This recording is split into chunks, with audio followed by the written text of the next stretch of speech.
We begin now with the violent clashes between police and protesters in Taksim Square, which erupted in chaos after police armed with riot gear and tear gas forced thousands of demonstrators to disband yesterday and today.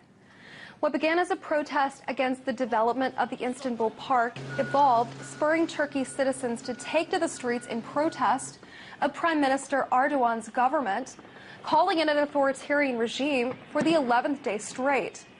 On the streets, arrests are underway. Police have already been cracking down on protesters who've taken to Twitter and other social media sites, accusing them of inciting terrorism. Well, Turkey's authority, armed with riot gear, sprayed protesters with water cannons and tear gas aimed at dispersing them. Fire erupted on the ground in Istanbul. To discuss what's happening in Turkey, I was joined earlier by Irina Guloshko, and I started off by asking her what she's seen on the ground in Istanbul since the protest crackdown began yesterday. Well, at this point, the official figures, or the figures that we're getting from the Doctors Association of Turkey, say about more than 4,600 people have been injured. We're talking about people who have suffered from the tear gas inhalation, people who have gotten scratches, bruises, who may have been beaten by police, but also these are people who have sustained, damages, or I would say injuries from being just falling on the ground as well. I mean, you can understand that when the police are dispersing people, when there's thousands of them out here, the scene is incredibly chaotic. Everybody's running, and you have to remember that there were barricades which the protesters have been building steadily over the past almost 2 weeks. So obviously there is a lot of room for damage as far as that is concerned. But we do know that there have been at least 4 deaths so far among the protesters. We're looking at a total figure. So of course the casualties, I don't know if they will be rising at this point or not, but we are looking at thousands of people who have been injured all over Turkey as a result of the protests. All right, so Irina, can you tell me what the police are saying versus what the protesters themselves are saying? Well, you can say that the police aren't really talking, at least to us. The protesters are basically camped out here in Gezi Park. There's an increasing number of them right now in Taksim Square, so it does look like we may be in for another interesting night of possible clashes and maybe tear gas as well. The police are insisting that the main problem with protesters is that they're obstructing the movement, the traffic right here on Taksim Square, which is actually a very busy thoroughfare for the city. The protesters are saying that their demands are not being heard, their rights are being violated. They want their right to be able to say that they're protesting the government's plans to get rid of Gezi Park. They want to keep the park, and they're absolutely determined to stay here until they get assurances from the government that the park will stay here.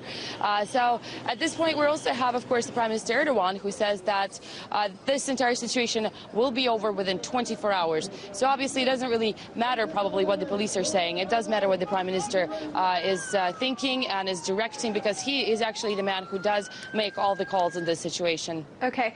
Irina, as I understand it, there's a war being waged in 3 places. There's a conflict going on the ground. There's a war on television, the state-run channel that would rather run images of penguins rather than the protest happening in their major cities. Stations like Turkish TV stations have been fined by broadcasting watchdogs because they're showing protest. And finally, that war waged on Twitter, where police have actually arrested protesters tweeting about these protests. How are protesters responding to this? Absolutely. Well, they're not watching local TV, that is for sure. They don't trust their local media, as a matter of fact. So they prefer to watch international channels. Actually, we've gotten a lot of response from people who say we go to RT or other channels in order to get information about what's happening. But also, of course, nobody's going to tell them to stay off Twitter. The Twitter, as far as they know, you cannot trace the person's IP address. So unless you actually confess to posting something on Twitter, nobody actually has the right to arrest you. So they're right there. They're on the internet, and they're, of course, out here on the streets as well. Yes, there's the confrontations on the streets, of course, but the protesters are absolutely determined to stay here for as long as it takes. And I don't know if you can hear them behind me, but they are yelling and clapping and cheering. So I think some action is about to start, as a matter of fact. Irina, can you tell us what they're chanting? It's all in Turkish, but I do know, I haven't heard the cry that they have been sounding for a while, but they did have a cheer, which was Tayyip istifa, which means Tayyip go away, or basically resign. That did sound throughout the last 10 days on Taksim and pretty much all over Turkey. So that does seem to be the underlying message that the people in Taksim and other places like Ankara or Izmir are directing at the Turkish government at the moment. Okay, Irina, we're running out of time here. I want to get to this quickly about what's fueling this chaos. Now, I understand that Prime Minister Erdogan said that he would sit down with protesters and discuss this crisis. And immediately he sends special forces to Taksim, as we saw, with those flashbangs and the water cannons. Are people scared, or do they feel like they're putting strong pressure on him? I don't think people are scared. I think people are getting more angry. That is the correct. I think that is the correct word. If they were scared, there wouldn't be 5,000 people in Gezi Park right now, or an estimated 5,000 people. There wouldn't be people out here on the street. Obviously, there's a lot less of them than there were before the violent dispersal on Tuesday, but they're still out here. People are still obviously walking around, and they do look like protesters, and they're obviously protesters. So they're getting angrier. They're not scared. They're just getting more determined, and most of them are young people. So they obviously have a lot of aspirations towards, I guess, making their voices heard and making their mark in their country's history. That's what they have actually been telling us. Irina, thank you so much. We have to leave it there. We're out of time. Thank you. That was RT correspondent Irina Galushko. Well, as the Turkish protesters and police came to a head yesterday, the U.S. mainstream media was all over it. Take a listen. People were incredibly angry, frustrated, and saying that the government was effectively lying to them. So where are we now, Richard? The Prime Minister said we're going to stop this. As you can see, a very different scene here in Taksim Square.